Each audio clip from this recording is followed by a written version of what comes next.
Bismillahirrahmanirrahim. Darussalam Mosque, Toronto, Canada. Tuesday after Asr Salah, 8th Ramadan, 9th of September 2008. If any land is purchased to make profit in the future, zakat should be given on the present value. Time of namaz should be followed according to our own Imam. All hadiths are not sunnat and amal should be on sunnat. The bayan is presented by Hazrat Maulana Mufti Saeed Ahmad Palanpuri Sahib Damat Barakatuhu. Alhamdulillah wa kafa wa salamun ala ibadihi alladhina istafa.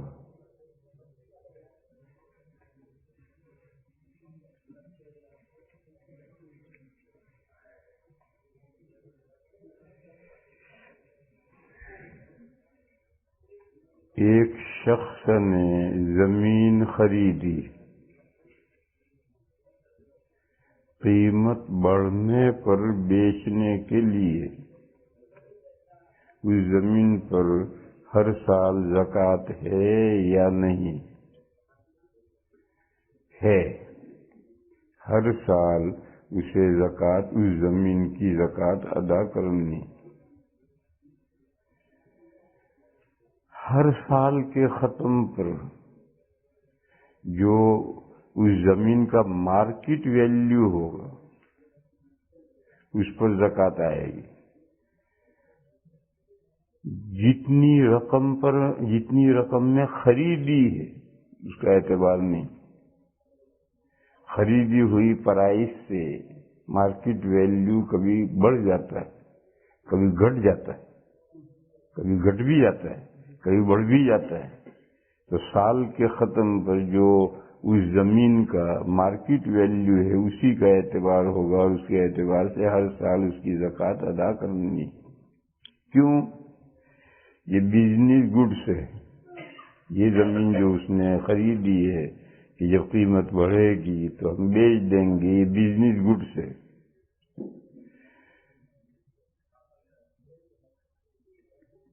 ہم دکان میں جو سامان لاتے ہیں وہ لا کر فوراً بیچتے ہیں، اس میں نفع تھوڑا ملتا ہے۔ جیسے یہ بزنس گڈ سے ہے، اسی طریقے پر اگر کسی نے سیزن پر گیہوں، چاول، چنا، باجرا، سرسوں، زیرہ خرید کر ڈال دیا کہ جب بھاؤ بڑھے گا تو بیچیں گے، یہ بھی بزنس گڈ سے ہے۔ سیزن میں بھاؤ کم ہوتا ہے، بعد میں بھاؤ بڑھتا ہے، یہ بھی بزنس کا سامان ہے۔ البتہ اپنے کھیت کی پیداوار گھر میں روک لی، بھاؤ بڑھے گا تب بیچیں گے، یہ بزنس گڈ سے نہیں۔ اپنے کھیت کی پیداوار کھلیان میں سے گھر آئی، فوراً نہیں بیچی، سرسوں بھر دیا، کپاس بھر لیا کہ بھاؤ اپ ہوں گے تب بیچیں گے، تو اپنے کھیت کی پیداوار یہ تھی بزنس گڈ سے نہیں۔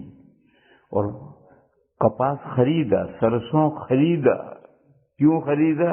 بھاؤ بڑھے گا اس وقت بیچیں گے، یہ بزنس گڈ سے۔ تو یہ زمین جو ہے یہ تجارت کے لیے ہے، برائے فروخت ہے، لہذا اس میں زکوٰۃ ہر سال واجب ہے، اور سال کے ختم ہونے پر جو مارکیٹ ویلیو ہے اس کے لحاظ سے زکوٰۃ واجب ہوگی۔ ہم جو دکانوں میں سامان ہوتا ہے اس کی ایک پرائس تو ہے، ہم جو خرید کر لائے ہیں، ہول سیل میں لائے ہیں، ایک جو ہم بیچیں گے وہ نفع کے ساتھ بیچیں گے، اور ایک مارکیٹ ویلیو ہے۔ اگر ابھی 15 دن ہوئے لائے ہیں اور فوراً بیچیں گے تو مارکیٹ ویلیو کوئی الگ نہیں ہوتے، جو خرید کر لائے ہیں وہی مارکیٹ ویلیو ہے، اور جو جس نفع پر ہم بیچیں گے اس کا اعتبار نہیں ہے۔ کیوں؟ وہ نفع تو ہماری قسمت میں ہوا، بکا، نفع آئے گا نہیں، جب تک آئے گا نہیں وہاں تک وہ نفع نہیں۔ لہذا وہ نفع جو ہمیں مظنون ہے، گمان ہے، خیال ہے کہ یہ چیز اتنے میں بکے گی اور اتنا نفع ہوگا، اس نفع کا زکوٰۃ میں شمار نہیں ہوگا۔ زکوٰۃ میں شمار مارکیٹ ویلیو کا ہے، اور خریدی ہوئی قیمت اور مارکیٹ ویلیو اکثر تو ایک ہی ہوتی ہے۔ البتہ کبھی کبھی آج خریدی 5 سال کے بعد میں تو مارکیٹ ویلیو اب بھی ہو سکتی ہے، لو بھی ہو سکتی ہے، لیکن اگر فاصلہ زیادہ نہیں ہے تو جو خریدا ہے وہی مارکیٹ ویلیو ہے۔ بہرحال دکان کے سامان میں جب زکوٰۃ واجب ہوتی ہے تو اس کا جو فروختگی کی قیمت ہے اس کا اعتبار نہیں ہے، کیونکہ فروختگی نفع کے ساتھ ہے، وہ نفع جب ملے گا ابھی نہیں ہے۔ اور باقی جو مارکیٹ ویلیو ہے وہ تو مالیت ہماری دکان میں رکھی ہے، اس لیے مارکیٹ ویلیو کے اعتبار سے زکوٰۃ دکان کے سامان کا حساب مارکیٹ ویلیو کے اعتبار سے کریں گے، اور مارکیٹ ویلیو اور جو خرید کر ہم لائے ہیں وہ قیمت عام طور پر ایک ہی ہوتی ہے، البتہ خریدنے میں اور رکھے لمبا زمانہ گزر جائے تو پھر مارکیٹ ویلیو گھٹتی بھی ہے، بڑھتی بھی ہے۔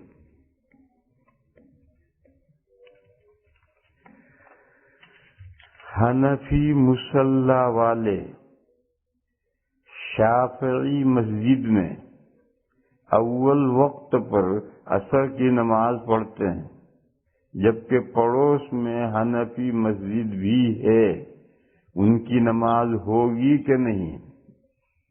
نماز تو ہو جائے گی، مگر یہ ٹھیک نہیں کرتے۔ نماز تو ہو جائے گی مگر وہ ٹھیک نہیں کرتے۔ ہم حج یا عمرے کے لیے جاتے ہیں تو حرمین شریفین میں بھی عصر کی نماز شافعی حنبلی وقت سے، مالکی وقت سے ہوتی ہے، مگر وہاں کوئی دوسری مسجد ہے ہی نہیں جہاں ہم حنفی وقت سے پڑھیں، تو مجبوری ان کے ساتھ پڑھیں گے نماز ہو جائے گی۔ اور جب دوسری مسجد موجود ہے حنفی کی، وہاں حنفی وقت پر نماز ہو رہی ہے تو اب مجبوری نہیں، اس لیے میں نے کہا کہ یہ صاحب جو ہیں ان کی نماز تو ہو جائے گی مگر یہ ٹھیک نہیں کرتے، کیوں؟ ان کو کوئی مجبوری نہیں، لہذا ان کو حنفی مسجد میں اپنی نماز پڑھنی چاہیے۔ سوال کہ پھر اس شافعی مسجد میں نماز پڑھنے سے نماز کیسے ہو جائے گی؟ اس لیے ہو جائے گی کہ جو امام شافعی، امام مالک، امام احمد رحمہم اللہ کی جو رائے ہے وہ امام اعظم کے 2 شاگرد صاحبین امام ابو یوسف اور امام محمد علیہ الرحمہ کی رائے بھی وہی ہے، لیکن احناف کے یہاں فتویٰ اس مسئلے میں امام اعظم کے قول پر ہے، لیکن ایسی صورت میں جہاں مجبوری ہو یا بغیر مجبوری کے اگر کسی نے نماز ایک مثل کے بعد پڑھ دی تو صاحبین کے قول کے مطابق یعنی حنفی مذہب کے مطابق وہ نماز صحیح ہو گئی، مگر مفتیٰ بھی قول کے مطابق نہیں ہوئی۔ جس قول پر فتویٰ ہے وہ امام اعظم کا ہے اور اسی کو کہتے ہیں حنفی وقت۔ تو خود حنفیہ کے امام اعظم اور صاحبین میں اس مسئلے میں اختلاف ہے۔ صاحبین کی رائے وہی جو باقی 3 اماموں کی، اور امام اعظم کی رائے جو ہے دوسری ہے اور اسی پر فتویٰ ہے، اور اس میں احتیاط ہے۔ امام اعظم کے قول پر فتویٰ کیوں ہے؟ اس میں احتیاط ہے۔ مثلا 5 بجے ایک مثل شروع ختم ہو کر دوسری مثل شروع ہوتی ہے، اور 6 بجے 2 مثل ختم ہو کر تیسرا مثل شروع ہوتا ہے، تو صاحبین اور ائمہ ثلاثہ یہ کہتے ہیں کہ جب 5 بج گئے اور ایک مثل ختم ہو کر دوسرا مثل شروع ہو گیا تو ظہر کا وقت گیا، عصر کا وقت شروع ہو گیا۔ امام اعظم کہتے ہیں کہ نہیں، 2 مثل جب پورے ہو کر ختم ہو جائے اور تیسرا مثل شروع ہو. اب ظہر کا وقت شروع ہوا، عصر کا وقت شروع، اب ظہر کا وقت ختم ہوا، عصر کا وقت شروع ہوا. گویا اختلاف اس میں رہا کہ 1 گھنٹہ 5 سے 6 تک کا جو ٹائم ہے یہ ظہر کا ہے یا عصر کا ہے. اختلاف یہ ہوا. صاحبین اور ائمہ ثلاثہ کہتے ہیں یہ عصر کا ہے. 5 بجے ظہر کا وقت ختم ہو گیا، یہ عصر کا وقت. امام اعظم کہتے ہیں نہیں، یہ ظہر کا وقت ہے، عصر کا وقت 6 بجے کے بعد شروع ہوگا. تو یہ جو 1 گھنٹہ ہے یہ عصر کا وقت ہے یا ظہر کا ہے؟ امام اعظم رحمت اللہ علیہ یہ کہتے ہیں کہ 1 مثل پورا ہونے سے پہلے ظہر پڑھو تاکہ ظہر بالیقین اس کے وقت میں ہو، اور 6 بجے کے بعد عصر پڑھو تاکہ عصر بالیقین اس کے وقت میں ہو. یہ بیچ کا گھنٹہ ہے، بیچ کا بچولی ہے، اس میں نہ ظہر پڑھو نہ عصر پڑھو. کیوں؟ اس میں ظہر پڑھو گے تو ہو سکتا ہے یہ عصر کا وقت ہو تو تم نے ظہر قضا کر دی، کیونکہ صاحبین اور ائمہ ثلاثہ اسے عصر کا وقت مانتے. اور اگر تم نے اس میں عصر پڑھ لی تو ہو سکتا ہے کہ ابھی عصر کا وقت ہی نہ ہوا ہو، تم نے عصر وقت سے پہلے پڑھ لی. وقت سے پہلے نماز پڑھو کیسے ہو جائے گی؟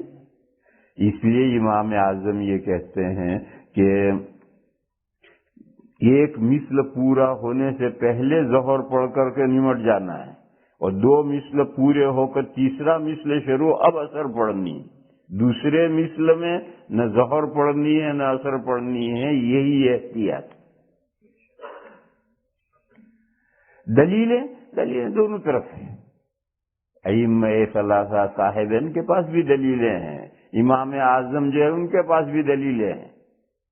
جب دونوں طرف دلیلیں ہیں تو وہ شکل ہمیں اختیار کرنی چاہیے جس میں احتیاط کا پہلو ہو. احتیاط کا پہلو امام اعظم کے قول میں کہ 1 مثل پورا ہونے سے پہلے ظہر پڑھ لی جائے اور تیسرے مثل میں عصر پڑھی جائے تاکہ ظہر بھی بالیقین اپنے وقت میں ہو، عصر بھی بالیقین اپنے وقت میں ہو. دوسرے مثل میں نہ ظہر پڑھی جائے نہ عصر پڑھی جائے. اور اگر کسی وجہ سے ظہر پڑھنے میں تاخیر ہو گئی تو دوسرے مثل میں ظہر پڑھی جائے، یا تو ادا ہو جائے گی یا قضا ہو جائے گی. اگر ظہر کا وقت ہے تو ادا ہو جائے گی، اور اگر ظہر کا وقت نکل گیا ہے جیسے کہ صاحبین اور ائمہ ثلاثہ کہتے ہیں تو قضا ہو جائے گی. لیکن دوسرے مثل میں عصر نہیں پڑھنی، کیونکہ اگر عصر کا وقت شروع ہوا ہے تو عصر ہوگی، اور اگر حقیقت میں عصر کا وقت شروع نہیں ہوا تو نماز بیکار جائے گی اور ذمے پر ایک نماز رہ جائے گی. اس لیے ظہر پڑھنی 1 مثل سے پہلے، عصر پڑھنی تیسرے مثل کے بعد. اور اگر دیر ہو جائے تو دوسرے مثل میں ظہر پڑھنی ہے، وہ یا تو ادا ہوگی یا قضا ہوگی.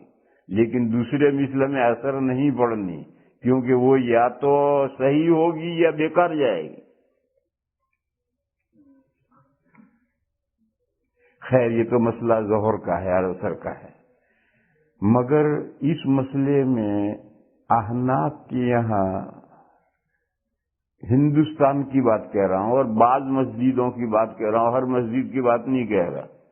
احناف کے یہاں ہندوستان، پاکستان، بنگلہ دیش میں بعض مسجدوں میں جمعہ کے مسئلے میں کوتاہی ہوتی.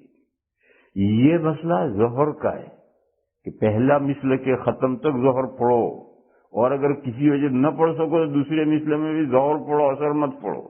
لیکن جمعہ کی نماز نبی پاک صلی اللہ تعالی علیہ وسلم کا دائمی معمول زوال ہوتے ہی فوراً جمعہ پڑھنے کا، گرمی ہو سردی ہو کچھ ہی ہو.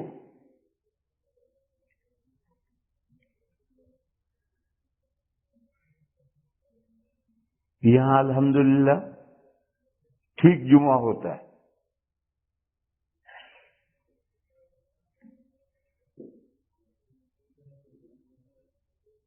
یہاں 1:15 بجے، بلکہ اس کے بھی بعد 1:16 پر زوال ہوتا ہے.